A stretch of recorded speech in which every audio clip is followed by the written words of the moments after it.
Una herencia perdida y sin valor. El primer redentor o el primer familiar cercano que podía redimir renunció públicamente. Él no quería correr riesgos, no quería hacer una mala inversión.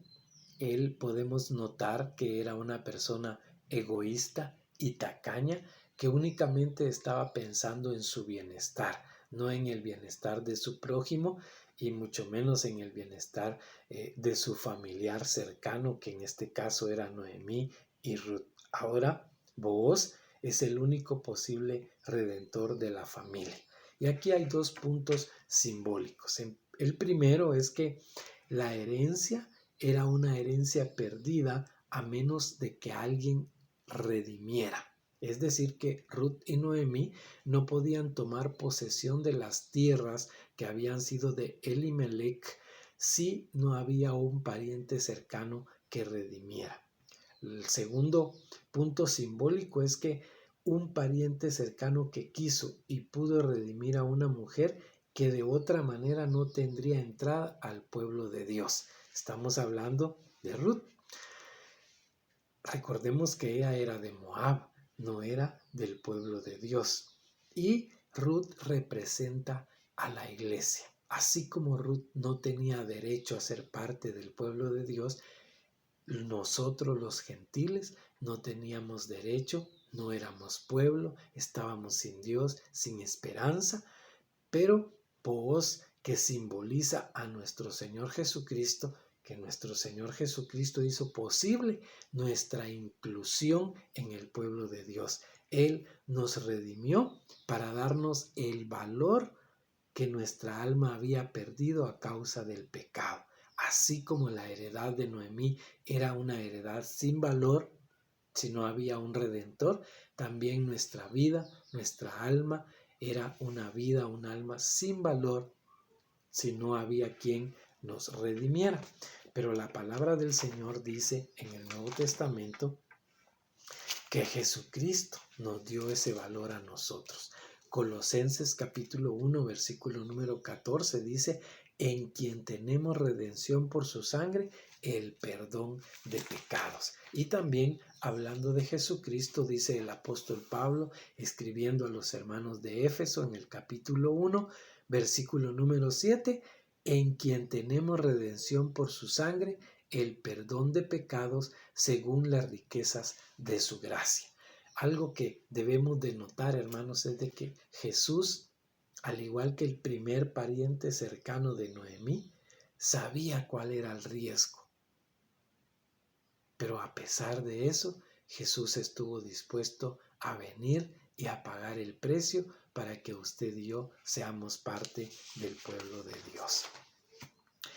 Una vida desposeída y sin derechos. Dice el versículo número 5 y 6, ya lo leímos, vamos a leer 5, 6 y 7 del capítulo 4 de Ruth. Dice: entonces replicó Booz: el mismo día que compres las tierras de mano de Noemí, debes tomar también a Ruth la moabita, mujer del difunto, para que restaures el nombre del muerto sobre su posesión.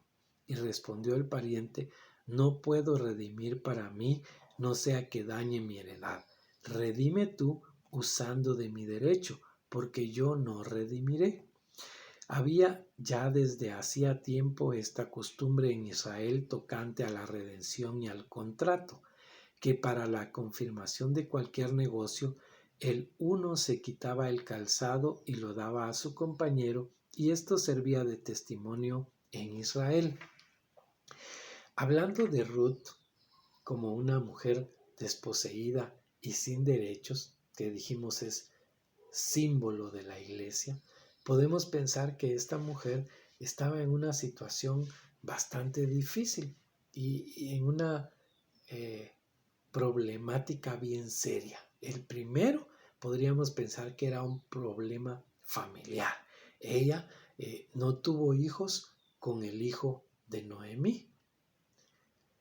De hecho, los nombres de los hijos de Noemí son también nombres muy simbólicos. El nombre de Malón significa enfermizo y el nombre de Kelión significa consumido.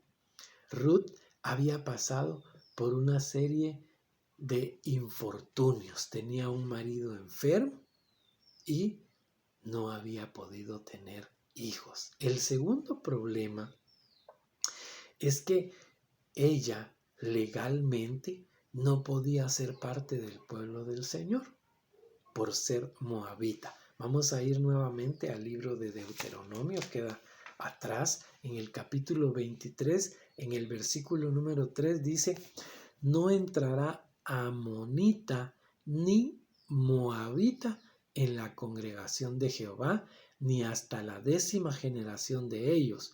No entrarán en la congregación de Jehová para siempre. Mire la situación en la que se encontraba Ruth. Ahora, Dios en su misericordia le dio entrada a ella, a su pueblo, a través de la redención de un familiar cercano. Y no solamente le dio entrada al pueblo de Dios, sino que también le dio entrada a la genealogía del Mesías. Dice que ella vino a ser bisabuela del rey David. En el capítulo 4 de Ruth, del versículo 17 al 22, habla de esto. Dice: y le dieron nombre las vecinas diciendo: le ha nacido un hijo a Noemí, y lo llamaron Obed. Este es padre de Isaí, padre de David. Estas son las generaciones de Fares. Fares engendró a Hezrón, Hezrón engendró a Ram, y Ram engendró a Aminadab. Aminadab engendró a Naasón, y Naasón engendró a Salmón. Salmón engendró a Booz, y Booz engendró a Obed. Obed engendró a Isaí, e Isaí engendró a David. Nosotros también, hermanos, como la iglesia de nuestro Señor Jesucristo, como gentiles, no teníamos ningún derecho como Ruth la moabita. Y la palabra del Señor dice que el Señor cambió nuestra historia. Él hizo algo por nosotros que fue redimirnos. Y en el pasaje que nos tenemos que memorizar, Primera de Pedro capítulo 2 versículo número 10, lo dice claramente. Solo que vamos a leer Primera de Pedro 2, 9 y 10, que dice: mas vosotros sois linaje escogido, real sacerdocio, nación santa, pueblo adquirido por Dios, para que anunciéis las virtudes de aquel que os llamó de las tinieblas a su luz admirable. Vosotros que en otro tiempo no erais pueblo, pero que ahora sois pueblo de Dios, que en otro tiempo no habíais alcanzado misericordia, pero ahora habéis alcanzado misericordia.